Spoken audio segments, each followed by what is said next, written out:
Mukundan Varadarajar, Hindu Rebecca இவங்களுடைய காதல் காவியம் தான் அமரன்ற ஒரு அழகான திரைக்கதையாக இருக்குது. இந்து ரெபேக்கா இவங்க எப்படிப்பட்டவங்கன்னா, ஒரு மலையாளி, ஒரு மெட்ராஸ் கிறிஸ்டின்ஸ் காலேஜில் வந்து படிச்சுட்ருக்காங்க. படிச்சுட்டு இருக்கும்போது அவங்களுக்கு வந்து கோலங்கள் அண்ட் எம்ப்ராய்டிங் டிசைன்லாம் ரொம்ப ஆர்வமாக இருக்குது. அதுக்கு காம்படிஷன் கலந்துட்டு அவங்க வின் பண்ணிடுறாங்க. அந்த டைம் வின் பண்ணும்போது அவங்க மேம் சொல்கிறாங்க, நீ நல்லா பெர்ஃபார்மன்ஸ் பண்ணுற, ஒரு ஃபேஷன் டிசைனிங் காம்படிஷன் வந்து நடக்குது, அதில் நீ பார்ட்டிசிபேட் பண்ணிக்கோ அப்படின்றாங்க. இல்லை, எனக்கு அதெல்லாம் வராது, நான் ரொம்ப ஸ்டேஜ் ஃபியராக இருப்பேன், நான் எப்படி கலந்துக்கிறது, எனக்கு இதை பற்றி தெரியாதுன்னு சொல்லும்போது அவங்க மேம் சொல்கிறாங்க, அதை பற்றி நீ கவலைப்படாத, நான் சொல்கிற பர்சனை வந்து நீ மீட் பண்ண, அவங்க வந்து உனக்கு கைட் பண்ணுவாங்கன்னு சொல்லிட்டு இது பண்ணுறாங்க. இப்போ தான் நம்மளுடைய முகுந்தனை வந்து சொல்கிறாங்க. ஆனால் முகுந்தன் வந்து ஃபஸ்ட்டு அஃபேரில் அவர் பார்க்கும்போது எப்படி இருக்காங்கன்னா, இந்துக்கும் ரொம்ப டெரராக இவர் இப்படி இருப்பார் அப்படின்னு யோசிக்கிறாங்க. பட் பழக பழக அவர் சொல்லிக் கொடுக்குற விஷயங்களாக இருக்கும், அந்த ஃபேஷன் டிசைன் இப்படி தான் நடக்கணும், இப்படி தான் இது பண்ணணும், இப்படி வாக் பண்ணுற விஷயத்த ஒரு மோட்டிவோட அவர் வந்து கைட் பண்ணியிருப்பார். ஸோ கைட் பண்ணது மட்டும் இல்லாமல் நம்ம இந்து என்ன பண்ணுறாங்கன்னா வின் பண்ணிடுறாங்க. வின் பண்ணிவிட்டு கப்பெல்லாம் வாங்குறாங்க. ஸோ இந்த டைமில் தான் அவங்களுக்கு ஒரு அஃபேர் வந்து தோன்றும் போது இவங்க ரெண்டு பேரும் பேசிக்கிறாங்க, ரொம்ப பழகுறாங்க. பட் பெருசாக அவங்க லவ்வெல்லாம் வந்து எக்ஸ்ப்ளோர் பண்ணாமல் தான் இருக்காங்க. அப்படியே போகும்போது நம்மளுடைய வரதராஜர் சொல்கிறாரு, நான் சின்ன வயசுலேருந்து இராணுவத்தில் வந்து ரொம்ப தீவிரமாக எக்ஸாம் எழுதி பாஸ் பண்ணணும்னு நினைக்கிறேன். ஸோ அப்படிப்பட்ட பர்சன் அப்படின்னும்போது, சரி ஓகே, நான் உங்களுக்கு ஹெல்ப் பண்ணுறேன், நீங்கள் போயிட்டு அதுக்கு பார்ட்டிசிபேட் பண்ணுங்கள், நான் போயிட்டு கோவிலில் வேண்டிக்கிறேன்னு சொல்லிட்டு அவர் வந்து வேண்டிக்கிறா. எப்படியோ நம்மளுடைய முகுந்தனும் பாஸ் ஆகிடுறாங்க. பாஸ் ஆகிட்டு உள்ளே போகிறாங்க. ஸோ உள்ளே போகிறது மட்டும் இல்லாமல் அவங்க ஒன் டே என்ன பண்ணுறாங்க, நம்மளுடைய இந்துவை வீட்டுக்கு கூப்பிட்டு போகிறாங்க. ஸோ அம்மாவே ரொம்ப டெரர் பீஸாக தான் இருக்கும், இந்த பொண்ணு கிறிஸ்டின் ஆச்சு, நீ இந்த பொண்ணு கல்யாணம் பண்ணிக்கலாம் அப்படின்றத பேசுகிறாங்க. ஸோ அதர்வைஸ் இருக்கிறது எல்லாமே ஓகே தான். பட் அதர்வைஸ் அவங்களும் அப்படி இப்படி பேசி ஒத்துக்கிட்டாங்க. ஸோ இப்போ ட்ரைனராக உள்ளே போகும்போது அவர் எல்லாமே பார்ட்டிசிபேட் பண்ணுறாரு, உள்ளே ட்ரைன் ஆகிடாரு, ரொம்ப ஹாப்பியாக அவருடைய ஒர்க்கை அவர் முடிச்சுட்டு ஒரு சோல்ஜராக இருக்காங்க. அண்ட் நம்ம ஹிந்துவும் படிப்பை முடிச்சுட்டு எல்லாமே ஒர்க்குக்கு போயிட்டுருக்காங்க. ஸோ இப்படியே போயிட்டுருக்க இந்த லவ்வை வந்து அடுத்த ஸ்டெப்பு கொண்டு போகணுன்றது விரும்புகிறாரு நம்மளுடைய முகுந்தன். சரி, என்னுடைய ட்ரைனிங்கும் முடிஞ்சிச்சு, நான் ஒரு சோல்ஜராக உள்ளே வந்துட்டேன், நீ வந்து உங்கள் வீட்டில் பேசி எப்படின்னா நம்ம மேரேஜ்க்கு ரெடி பண்ணு அப்படின்றாங்க. இந்தமாதிரி டைமில் அங்கே போயிட்டுருக்கும் போது நம்மளுடைய முகுந்தன் நம்மளுடைய இந்துக்கும் வந்து சண்டை ஆரம்பிக்குது. ஏன்னா இந்து தன்னுடைய வீட்டில் சொல்லும்போது, நீ வந்து முகுந்தனை வந்து மேரேஜ் பண்ணிக்கூடாது, நான் வந்து ஜாதி மதத்தை பார்க்கல, பட் வந்து அவர் வந்து ஒரு சோல்ஜராக இராணுவத்தில் இருக்காங்க, நானும் வந்து அந்த கேம்பில் வந்து இந்துடைய அப்பா வந்து ஒர்க் பண்ணியிருக்காங்க. ஸோ எத்தனை கை போகும், எத்தனை கால் போகும், எப்போ வேணால் உயிர் போகும், அப்படிப்பட்ட பர்சனுக்கு என் பொண்ணு தர எனக்கு விருப்பம் இல்லைன்றாங்க. இதை வந்து இந்து நம்மளுடைய முகுந்தன்கிட்ட சொல்லும்போது முகுந்தன் வந்து ரொம்ப கோவப்படுறாங்க. என்னுடைய பேஷனேட்டை என்னால் விட முடியாது. இதுக்குள்ளே அவங்களுக்கு 11 மாதம் வந்து சண்டை வந்துடுது. சண்டை வந்தனால ரெண்டு பேரும் பேச முடியாமல் இருக்காங்க.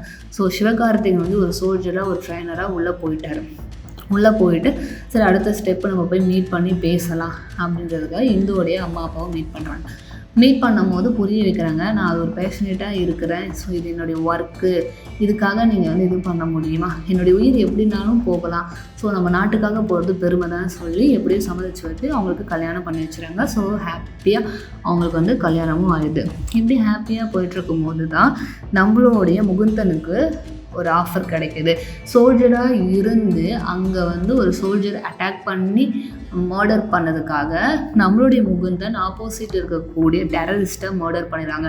ஸோ ஒரு போஸ்டிங் இருக்காங்கன்னா அடுத்தடுத்த ஸ்டெப்புக்கு நம்ம போயிட்டே இருக்கணும், அதுக்கு நிறைய ஹார்ட் ஒர்க் பண்ணணும். ஏன்னா இராணுவம்னா சும்மா இல்லை, டே பை டே அவங்களுக்கு வந்து நிறைய ட்ரைனிங்காக இருக்கட்டும், நிறைய ஆக்டிவிட்டியாக இருக்கட்டும், இப்படி போயிட்டே தான் இருக்கும். ஸோ இந்த கமாண்டராக இருக்கிறவர் என்ன பண்ணுறாருன்னா மேஜராக வந்து என்ட்ரி ஆகுறாரு. ஸோ ரெஸ்பான்சிபிலிட்டி அதிகமாகிடுது. காஷ்மீரில் நம்ம தீவிரவாதிகள்லாம் எப்படி இருப்பாங்கன்னா, இந்த காஷ்மீர் எங்களுக்கு தான், இது வந்து எங்களுடைய பாகிஸ்தானுக்கு தான் உரியது அப்படின்றத ஒரு தீவிர கொள்கையாக இருப்பாங்க. நம்மளுடைய ஆர்மி என்ன பண்ணுவாங்க, இவங்கள்ட்ட இருந்து காப்பாற்றணும், ரொம்ப வந்து பீப்புள் வந்து இது பண்ணுறாங்க, உள்ள வர பார்க்குறாங்கன்றது ரொம்ப குறிக்கோளாக. ஸோ முகுந்தன் வந்து அதுக்காக பிளான் பண்ணுறாரு.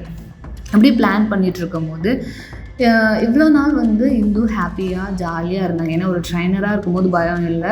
பட் அடுத்தடுத்த ஸ்டெப்புக்கு இவர் போயிட்டே இருக்கார். அண்ட் ஃபைனலாக ஆர்மியில் ஒரு ஹெட் பொசிஷனாகவே அங்கே நிறைய விஷயங்கள் நடக்கும். ஆனால் இவங்க டே பை டே தூங்குறது இல்லை. ஏன்னா சம்டைம்ஸ் வந்து இவங்க ஃபோன் கால்ஸில் இருக்கும் போதே வந்து நிறையா வந்து டெரரிஸ்ட் இவங்க அட்டாக் பண்ணுறது அந்த இதெல்லாம் கேட்கும் போது பயமாக இருக்கும்.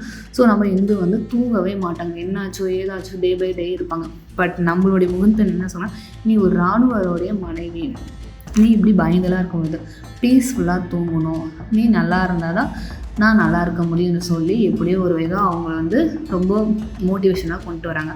ஸோ இந்த சுச்சுவேஷனில் என்ன பண்ணுறாங்கன்னா, நம்மளுடைய முகுந்தன் அடுத்தடுத்த ஆப்ரேஷனுக்கு வந்து ரெடி ஆகுறாங்க. ஸோ இந்த ஆப்ரேஷன் பண்ணுறதுக்கு ஃபஸ்ட்டு அல்தாஃப் பாபா தான் ரொம்ப கேப்டனாக இருக்கான். அவனை போட்டால் தான் இங்கேருந்து இந்த ஊழல்லாம் இருக்காது. ஊழல்னால் இந்த காஷ்மீரில் வந்து தேவையில்லாமல் ப்ரொடெக்ஷோ இல்லை இந்த சில்ட்ரன் அந்த சைல்டை வச்சு உள்ள கலவரத்தை கொண்டு பாம் ஃபயர் பண்ணுறது, இந்தமாரி விஷயங்கள்லாம் இவன் மோட்டிவேட் பண்ணுறான். இதுக்கு ஒரு ஸ்கெட்ச் போட்டு உள்ளே வந்து, ஏன்னா ஒரு பெரிய ஆளுங்களை வந்து நம்ம தூக்குறதே ரொம்ப பெரிய விஷயம். ஏன்னா அவங்கள சுற்றி எப்போயுமே நிறைய ஆளுகள் இருப்பாங்க. அதாவது தீவிரவாத சுற்றி அவங்களுக்கு நிறைய விஷயங்கள் இருக்கும், அவங்க சீக்கிரம் நெருங்க முடியாது. இது ஆப்போசிட் நம்ம இருக்கக்கூடிய முகுந்தன் வந்து இராணுவத்தில் ஒரு ஸ்கெட்ச் போட்டு அவரை தூக்குறது மட்டும் இல்லாமல் அல்தாஃப் பாபாவை எப்படி எந்த டைமில் கொண்டால் கரெக்டாக இருக்கும் அப்படின்றத யோசித்து கில்லராக சும்மா மாஸ்டர் பிளானாக போட்டிருப்பார். ஏன்னா அந்த பெரிய கன் ஷூட்டில் இவ்வளோ பாயிண்ட் ஆஃப் கன் தான் இருக்கும். அந்த கன் ஷூட்டை கவுண்ட் அப் பண்ணி கரெக்டாக அவர்கிட்ட இல்லாத கன்னு எப்போ அந்த புல்லட் இல்லையோ அப்போ அவர் ஷூட் பண்ணுறாரு. ஸோ அதோட அல்தாஃப் பாபா வந்து இறந்துரு. சரி, அல்தாஃப் பாபா இருந்தாலும் இந்த கதை முடிஞ்சிச்சிட்டேன்னா கிடையவே கிடையாது. அவனுக்கு வந்து அல்தாஃப் அலி வரான். இதுக்கு யாரெல்லாம் உறுதுணையாக இருந்தாங்களோ மர்டர் பண்ணுறாங்களோ அங்கெல்லாம் வந்து இவனும் அட்டாக் பண்ண ஆரம்பிக்கிறான், ஒவ்வொன்றா கண்டுபிடிக்கிறான். ஸோ அது யாரும் பார்த்தா நம்ம முகுந்தன் எங்கெங்கெல்லாம் போகிறாங்களோ அங்கங்கெல்லாம் வந்து ரொம்ப அட்டாக், ரொம்ப ஃபயர், ரொம்ப ட்ராஜடியாக போயிட்டுருக்கு. ஸோ இவனையும் நம்ம கொண்டு ஆகணும். ஏன்னா காஷ்மீரில் ஒரு பிளேசஸ் மட்டும் வந்து லெஃபினான்ற பிளேசஸை ரொம்ப அடிமைப்படுத்தி ரொம்ப கொடுமைப்படுத்திட்டு இருக்கான். ஸோ இதை வந்து எப்படின்னா அந்த கைக்கு நம்ம கொண்டு வந்துடணும் இராணுவங்கிற வீரர்கள் நினைக்கிறாங்க. ஏன்னா லெஃபினால ரொம்ப வந்து பாதிக்கப்பட்டிருக்கும் அந்த பிளேசஸ்லாம், அவனோடைய தன்னடக்கத்தில் வச்சுருப்பான். அப்புறம் கடைசியில் எப்படியோ பிளான் பண்ணி அவனையும் வந்து ஷூட் பண்ண கமாண்டர் வந்து ரெடி பண்ணுறாரு. ஸோ இப்படி ரெடி பண்ணிட்டு இருக்கும்போது ஆப்போசிட் அண்ட் ஃபயர் வந்து ஹெவியாக ஆகுது. என்னதான் ஆப்போசிட் ஃபயர் ஹெவி ஆகும்போது தன்னுடைய ஃப்ரெண்டை வந்து கொன்றாரு விக்ரம்ன்றவர். ஸோ கொண்டோடனே என்ன ஆகுதுன்னா முகுந்தனுக்கு ரொம்ப கோபம் வருது.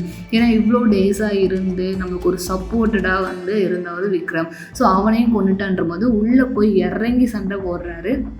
சண்டை போடும்போது இவருக்கு புல்லட் கன்ஸ்லாம் படுது. ஸோ பட்டது மட்டும் இல்லாமல் எப்படியோப்பா அல்தாஃப் அலியும் கொண்டுட்டோம், இதுக்கப்புறம் வந்து பிரச்சனை இருக்காது அப்படின்னு சொல்லிட்டு ஹாப்பியாக நம்ம முகுந்தன் வந்து நம்மளுடைய இராணுவ வீரர்கள் சொல்கிறாங்க. ஸோ வெற்றி, இதுக்கப்புறம் எந்த பிரச்சனையும் இல்லை அப்படின்னு சொல்கிற அந்த தருணத்தில் அவர் இறந்துறாரு. பிகாஸ் அவர் மேலே நிறைய புல்லட்லாம் பட்டு இருக்குது. ஸோ இப்போ இவர் இறந்துருக்கும் போது ஒரு ட்விஸ்ட் என்னென்னா, இவ்வளோ நாள் தூங்காமல் பதட்டப்பட்டு இருக்கும் நம்மளுடைய இந்து அன்னைக்கு தான் பீஸ்ஃபுல்லாக தூங்குறாங்க. அவர் சொன்ன அந்த தன்னம்பிக்கை, இராணுவ வீரருடைய ஒய்ஃப், ஸோ நம்ம எப்பவுமே ஹாப்பியாக இருக்கணுன்ற விஷயத்த பீஸ்ஃபுல்லாக அன்றைக்கி தூங்குறாங்க. பட் நம்மளுடைய மேஜர் முகுந்தன் வரதராஜன் பீஸ்ஃபுல்லாக காலமானார். ஸோ இவ்வளோ ஒரு ட்விஸ்ட்டாக நல்ல ஒரு இயக்கமாக வந்து அவர் இருந்திருக்காரு. பிகாஸ் அவருக்கு வந்து அசோகரா விருதும் கொடுத்துருக்காங்க.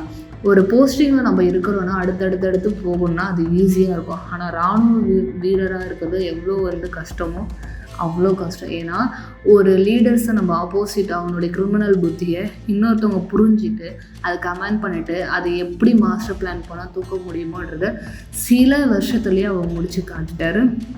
பல கேசஸ் வந்து நம்மளால் முடிக்கப்படாத விஷயம் எவ்வளோ இருக்குது. ஆனால் அவர் போய் அடுத்தடுத்து தீவிரமாக முடிச்சுட்டு சிறு வயதிலே இறந்துட்டார்.